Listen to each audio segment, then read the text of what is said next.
Hi friends, my മൈൻഡിൻ്റെ പുതിയൊരു വീഡിയോയിലേക്ക് എല്ലാവർക്കും സ്വാഗതം. അപ്പോൾ എല്ലാവരും വീട്ടിൽ ഓണത്തിൻ്റെയൊക്കെ തിരക്കിലായിരിക്കുമല്ലോ. അപ്പോൾ ഞാൻ ഇന്ന് നമ്മളുടെ അടുക്കളയൊന്ന് വൃത്തിയാക്കുന്ന ഒരു കൊച്ചൊരു വീഡിയോ ആണ് ഇതിൽ ഉൾപ്പെടുത്തിയിരിക്കുന്നത്. അപ്പോൾ ഓണമൊക്കെ അല്ലേ, എല്ലാവരും മൊത്തം വീടൊക്കെ അടിച്ചു വാരി തുടച്ച് വൃത്തിയാക്കിയൊക്കെ വിട്ടുകൊണ്ടിരിക്കുന്ന ദിവസങ്ങളായിരിക്കും ഇപ്പോൾ നടന്നുകൊണ്ടിരിക്കുന്നത്. അങ്ങനെ വീട് വൃത്തിയാക്കിക്കൊണ്ടിരിക്കുന്നതിൻ്റെ ഇടയ്ക്കൊന്ന് എനിക്കൊരു ഡ്രസ്സ് മാറിയെടുക്കാൻ വേണ്ടി കടയിൽ പോകേണ്ട ആവശ്യമൊക്കെ വന്നു. അങ്ങനെ നമ്മൾ കടയിൽ പോകുന്നതും ഒക്കെ ഈ വീഡിയോയിലകത്ത് ഉൾപ്പെടുത്തിയിട്ടിരിക്കുന്നു. അങ്ങനെ നമ്മൾ ആദ്യം ഷെൽഫൊക്കെ ഒന്ന് തുണി വെച്ച് തുടച്ചതിന് ശേഷം ഞാനാണെങ്കിൽ സോപ്പും മറ്റേ സ്ക്രബ്ബറും ഉപയോഗിച്ച് അവിടെ അഴുക്കൊക്കെ ചെറിയ ചെറിയ അഴുക്കൊക്കെ ഒട്ടിപ്പിടിച്ചിരുന്നതെല്ലാം തേച്ച് കഴുകി അതിന് ശേഷം വീണ്ടും നമ്മൾ വെള്ളം എടുത്തിട്ട് നമ്മൾ അതിനകത്ത് കുറച്ച് ലോഷനൊക്കെ ഒഴിച്ചിട്ട് ആ വെള്ളത്തിൽ തുണി മുക്കി പിഴിഞ്ഞാണ് നമ്മൾ ബാക്കി പിന്നെ ലാസ്റ്റ് ഒന്നും കൂടെ വൃത്തിയായിട്ട് തുടച്ചു. നമുക്കാണെങ്കിൽ അടുക്കള സിങ്കിൻ്റെ അവിടെ പൈപ്പില്ല, അത് കാരണം നമ്മൾ വെള്ളം പിടിച്ച് വെച്ചെടുക്കുക, അല്ലെ വെളിയിൽ നിന്നും വലിയൊരു ബേസിനകത്ത് കൊണ്ട് ഒഴിച്ചിട്ട് നമ്മൾ അവിടെ നിന്ന് പാത്രം കഴുകാനൊക്കെ നമ്മൾ അങ്ങനെയാണ് എടുത്തുകൊണ്ടിരിക്കുന്നത് ഫ്രണ്ട്സ്. പിന്നെ നിങ്ങളുടെയൊക്കെ ഓണം ഒരുക്കം എവിടം വരെയൊക്കെ ആയി? എല്ലാവരും വീട്ടിലെല്ലാം വൃത്തിയാക്കാനും തുണിയെടുക്കാനും ഒക്കെ പോയി കഴിഞ്ഞോ ഗെയ്സ്?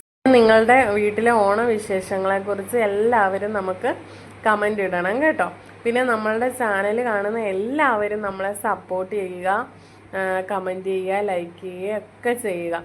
അങ്ങനെ നമ്മൾ അടുക്കളയിൽ തന്നെ വിറകടുപ്പിലാണ് ചോറും കുടിവെള്ളവും മീൻകറിയൊക്കെ അടുപ്പിലാണ് വെക്കുന്നത്. ഗ്യാസിൽ നമ്മൾ കാപ്പിക്കുള്ളതും പിന്നെ രാവിലത്തെ ചായയും അങ്ങനെയുള്ള കാര്യങ്ങളൊക്കെയാണ് കൂടുതലും നമ്മൾ ഗ്യാസിൽ വെക്കാറുള്ളൂ. നമുക്കിവിടെ ആവശ്യത്തിന് വിറകുള്ളതിനാൽ നമ്മൾ ചോറും കുടിവെള്ളവും മീൻകറിയും ഒക്കെ നമ്മൾ ഗ്യാസിലാണ്. അങ്ങനെ നമ്മൾ അടുക്കളയൊക്കെ തുടച്ച് വൃത്തിയാക്കിയതിന് ശേഷമുള്ള നമ്മളുടെ അടുക്കളയാണ് ജസ്റ്റ് ഞാനിതൊന്ന് കാണിച്ചത് ഇപ്പോൾ. അതിനുശേഷം നമ്മൾ തലേന്നാണെങ്കിൽ നമ്മുടെ വീട്ടിലെ ഫുള്ള് പാത്രങ്ങളൊക്കെ കഴുകി വെച്ചായിരുന്നു.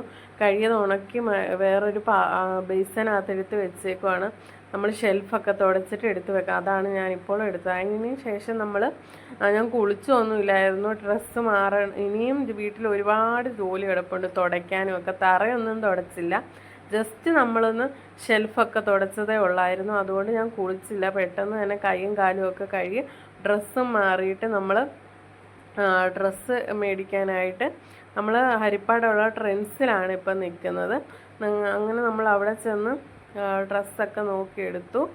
മഞ്ചാട്ടിന് അതിൻ്റെ ഇടയ്ക്ക് അവിടുത്തെ ഷർട്ടൊക്കെ ഒന്ന് വെറുതെ കയറിയപ്പോഴത്തേക്കും നമ്മൾ ഫുള്ളായിട്ട് ഡ്രസ്സുകളൊക്കെ ഒന്ന് എടുത്തെല്ലാം വിലയും കാര്യങ്ങളും ഒക്കെ നോക്കി.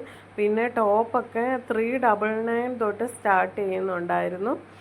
പിന്നെ കുഞ്ഞി പിള്ളേരുടെ ഉടുപ്പുകളും കാര്യങ്ങളും എല്ലാം എന്തായാലും കയറിയതല്ലേ, അപ്പോൾ നമുക്കെല്ലാം ഒന്ന് കാണുമ്പോൾ ഒരു സന്തോഷമല്ലേ, കുഞ്ഞി പിള്ളേരുടെ നമ്മുടെയൊക്കെ ഉടുപ്പ്. അങ്ങനെ നമ്മൾ അതൊക്കെ കണ്ട് ഡ്രസ്സൊക്കെ വാങ്ങിച്ചിട്ട് തിരിച്ച് വീട്ടിലെത്തി ഞാൻ വീണ്ടും നമ്മളുടെ തട്ടകത്തിലേക്ക് ഇറങ്ങി ഡ്രസ്സൊക്കെ മാറി നമ്മൾ നേരത്തെ ഷെൽഫൊക്കെ അല്ലേ തുടച്ചുള്ളൂ. ഇനി തറയൊക്കെ തുടയ്ക്കാനായിട്ട് നമ്മൾ തുടങ്ങുകയാണ്.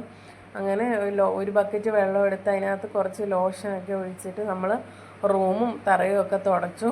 പിന്നെ ഞാൻ മെയിനായിട്ട് അപ്പം തന്നെ തുടയ്ക്കാൻ കാരണം കുഞ്ഞാറ്റ വരുന്ന വഴിക്ക് ഉറങ്ങിപ്പോയായിരുന്നു. അപ്പോൾ അവളെ കൊണ്ട് റൂമിൽ കിടത്തിയിട്ട് ഞാനാണെ തുടയ്ക്കാനായിട്ട് മാറി. അല്ലെങ്കിൽ കുഞ്ഞാറ്റ തുടയ്ക്കുമ്പോഴത്തേക്കും നമ്മുടെ കൂടെ നടന്നിട്ട് എല്ലാം അഴുക്കാക്കുക, അല്ലെങ്കിൽ തന്നെ വെള്ളം നനയുമ്പോഴത്തേക്കും തെന്നി കുഞ്ഞ് വീഴും. അതുകൊണ്ട് അവൾ ഉറങ്ങി കിടക്കുന്ന സമയത്താണ് നമ്മൾ കൂടുതലും തുടയ്ക്കുന്നത്. അതുകൊണ്ട് ഞാൻ കിടക്കുന്ന റൂം മാത്രം